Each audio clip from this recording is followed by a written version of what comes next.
નમસ્કાર, આપ જોઈ રહ્યા છો ગુજરાત ફર્સ્ટ, સાથે હું છું અમિતા।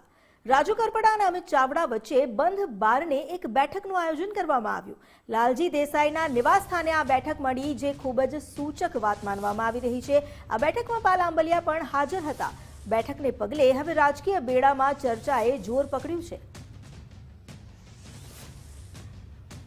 हमारी साथे जोड़ाया है एसोसिएट एडिटर धर्मेश वैद्य। धर्मेश, लालजी देसाई साथेनी मुलाकात, एक सेवादळना अध्यक्ष अने तेमनी साथे राजू करपडानी मुलाकात, एम जोवा जईए तो आगामी समयमां राजकीय समीकरणोना बदलावनो संकेत मानी शकाय आने?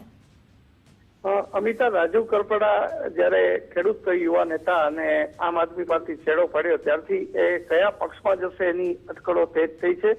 ભાજપમાં જશે, કોંગ્રેસમાં જશે, આ તમામ વાતો જયારે વહેતી હતી એવા સમયે અમદાવાદમાં લાલજીભાઈ દેસાઈના નિવાસ સ્થાને ગઈકાલે જે લોકો મળ્યા છે એમાં પ્રદેશ કોંગ્રેસના પ્રમુખ અમિત ચાવડા, પાલભાઈ આંબલિયા અને લાલજીભાઈ દેસાઈ અને રાજુ કરપડાની જે મુલાકાત છે ઘણી સૂચક માનવામાં આવી છે।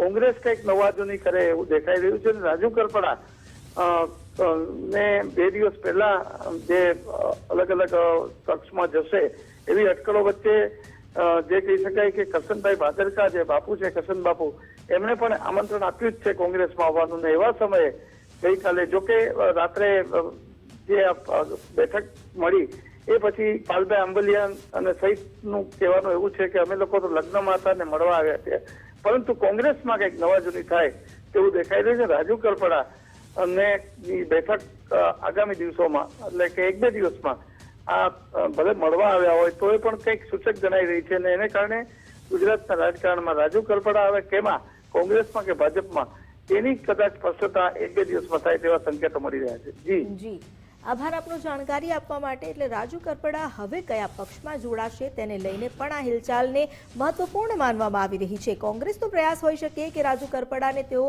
પોતાના પક્ષમાં સામેલ કરે। પાલ આંબલિયા બેઠકમાં ઉપસ્થિત હતા એ પણ સંકેત આપે છે।